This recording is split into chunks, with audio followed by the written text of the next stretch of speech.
The Brewmaster Monk has always held a special place in my heart. Going into patch 10.2, I do plan on maining it for both Mythic Plus and Mythic Rating.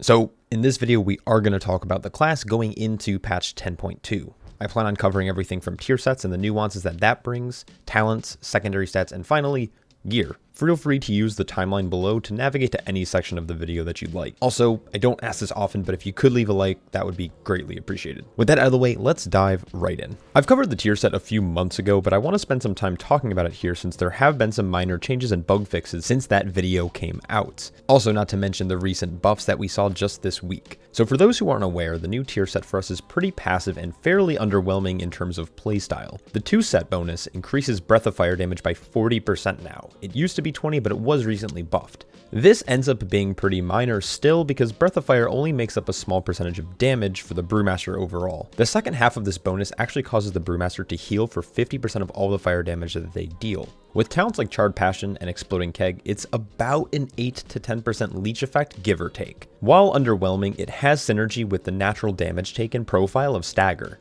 It's like a gimped version of Keg of the Heavens. Rest in peace. Anyways, the 4 set is equally underwhelming, especially when compared to other tank tier sets going into this next season. Targets afflicted by Breath of Fire have a small chance to deal 10% additional fire damage as Shadow Flame. This effect is called Charred Dreams and is roughly a 3.5% damage increase. The damage dealt by Charred Passions will generate a buff, which is applied to the next use of Celestial Brew. So 100% of the damage that you deal with Charred Dreams is stored up as kind of like a private buff. And when you do cast Celestial Brew, you're going to gain an additional buff called, Celestial Brew? Yeah, for some reason they have the same name.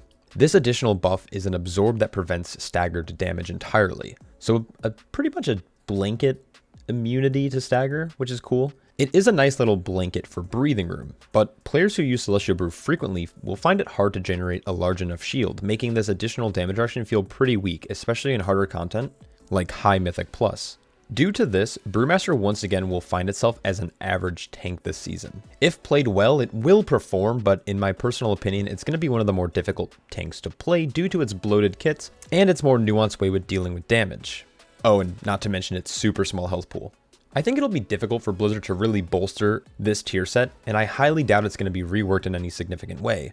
It would be nice to have an additional damage reduction while Celestial Brew is active, I don't know, like 10 or 15% DR, but it's never going to be permanent since Celestial Brew only lasts 8 seconds at best. Maybe we'll get a bonkers tier set for 11.0. While collecting this tier, chances are you're not going to be replacing your current 4 set from Season 2 until you at least have a high eye level 2 set with this new tier, but there are arguments that you're not going to replace it until you fully acquire the 4 set bonus. Also, quickly, just in case you weren't aware, next season we will have the Creation Catalyst from week 1, and Blizzard is continuing to reward players with tier of their choice once completing things like AOTC, KSM, or 1800 in PvP. So during week 1, it'll actually be very easy and obtainable to start progressing your 3 and 4 set bonus. In terms of talents, there isn't really much changing, but let's take a look at the tree. When glancing at the talent tree, the only major choice in terms of significant impact on the class would be the node of Charred Passions versus Dragonfire Brew. With the new tier set, Charred Passions will allow the Brewmaster to have more sustained healing from the set bonus. Dragonfire Brew though can feel a little bit more bursty, but tends to fall short with Charred Dreams since Blackout Kick nor Spinning Crane Kick will deal fire damage.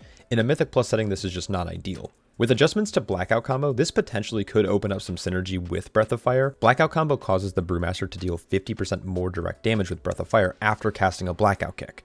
And the damage over time effect causes the Brewmaster to take 5% less damage, totaling a 10% damage reduction here. My only issue with this is that if you do reapply Breath of Fire without an Empowered Breath from Blackout Combo, it's the weaker 5% damage reduction overwrites the current debuff, meaning that you're going to need to be very careful about following a Keck Smash with a Blackout Kick, then into a Breath of Fire, which not many players are probably used to if you're not playing Blackout Combo regularly.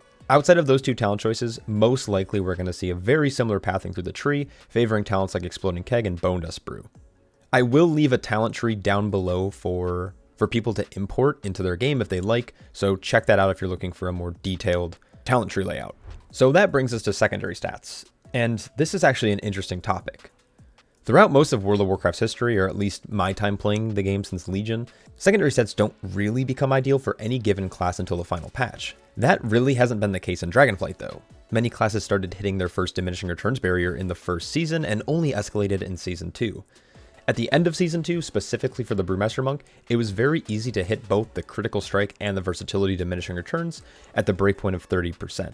Going into next season, we are going to see an even further increase of those stats, and even more so with the drastic jump in item level. So there are whispers that Brewmaster is actually going to be shifting from a crit verse focus build to a more crit mastery focused stat distribution, which is an interesting prediction to say the least. Because of this, I do want to elaborate on why this might be the case and my thoughts on it. Critical strike will always be valuable due to our passive Celestial Fortune. Enough said. But also, since the new tier set is affected by Celestial Fortune, there's a nice little double dip component of the secondary stat.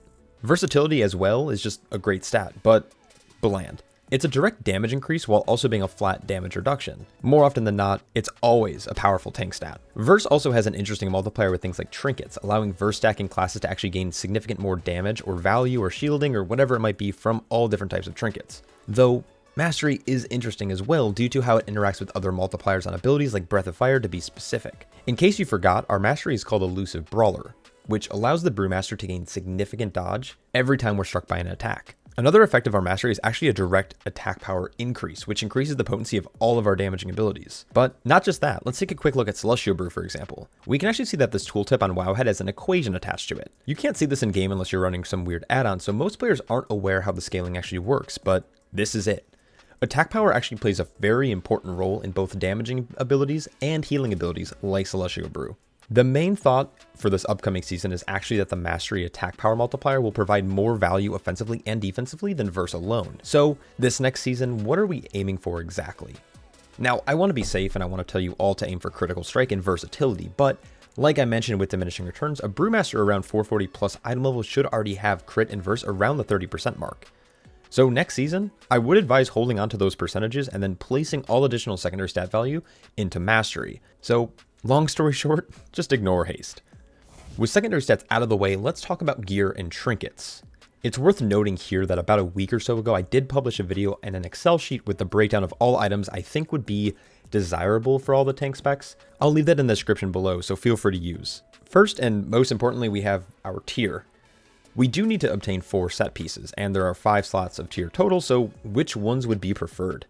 It's a great question, me. Now that we know the stats that we want to aim for, or I guess which ones we don't, it's pretty easy to determine which ones we're going to want. Then this will include helm, chest, pants, and gloves, and you're going to ignore the shoulder since they have high haste with low mastery on it. With our tier now out of the way, let's talk about crafted gear. Spore Cloak was nerfed pretty hard coming into this patch. The Absorb was actually nerfed pretty heavily, but you're gonna gain additional stats while above 70% health, so not a bad item to wear when looking at the additional healing or survivability. I don't want to tell people to get rid of the Spore Cloak because I do think it's an awesome defensive option still, even for the Brewmaster Monk, but you'll most likely start leaning into other embellishments and crafted items. For pure damage, the Slimy Boots aren't a bad choice either, and to maximize this damage, you're going to want to add a Toxic Patch to a piece of crafted gear, most likely being shoulders. In terms of a non-embellished piece, I also recommend needlessly complex wrist guards.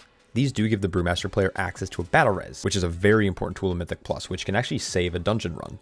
Lastly, let's talk trinkets. There are a lot of great ones out there, especially moving into this next patch, but here are some of my preferred favorites. First, for anyone pushing high keys, it's difficult to pass up on a cheat death trinket. That's where the Prophetic Stone Scale trinket comes in, and you can actually farm this from Galakron's Fall dungeon. This is the first wing of the new Mega Dungeon this season. The raid offers 2 powerful trinkets as well. We have a very rare trinket called Fearix Tainted Rage Heart. This had a few effects going on. This will passively deal damage to all nearby enemies while in combat. Then it has a short 1.5 minute cooldown that when used, the tank's going to gain a massive absorb shield, lashing out at enemies, dealing significant damage in both single target or AoE, though the damage is split. Outside of these 2 tank trinkets, there's nothing that's going to provide significant defensive value, so let's start to focus on DPS trinkets. Next, we have something that's technically for DPS, but it's called the Augury of Primal Flame. Unlike the first 2 trinkets, this trinket is strictly for damage. It causes you to have a chance upon critically striking to gain a buff that deals additional fire damage based on crits. With Brewmasters having high APM and stacking crit, this trinket can really get pushed to its limits on this class. Sadly, the fire damage doesn't interact with the tier set because that would just be outrageous. Outside of those 3 trinkets, there aren't too many that I would suggest aiming for, but anything that grants main stat isn't a bad choice. Last thing I want to talk about is the new raid weapon effects. There are 2 of them. First, we have an agility polearm called Rashan the Immortal Blaze. This weapon has high haste and verse on it, and causes the wielder to randomly deal damage to a target, and does additional damage above 90% health. It's a strong effect, but with it being a two-handed weapon and having high haste, I wouldn't suggest using it. Instead of that, I would suggest farming a main hand and trying to get your hands on Thorncaller's Claw. This weapon has haste verse as well, but it's in a smaller increment, allowing your other weapon to actually target preferred stats. This weapon applies a dot to your target, dealing nature damage over time, and then it explodes in AoE damage. This dot will also jump to a new target if your current target dies. So this weapon during testing did a fair bit of damage overall, but definitely subject to change or nerfs once the item is actually obtainable. And that pretty much sums it up. I didn't want to spend too much time going over rotation or anything like that because I've covered those in previous videos and that actually hasn't really changed a whole lot. If you do have any questions about anything that I've covered or maybe something that I missed, let me know down below and I'll do my best to answer it as soon as I can. Massive shout out to all my Patreon supporters because without them, there wouldn't be videos like this. Good luck this season. I hope you guys are all staying happy, healthy, and I'll catch you all in the next one. Peace.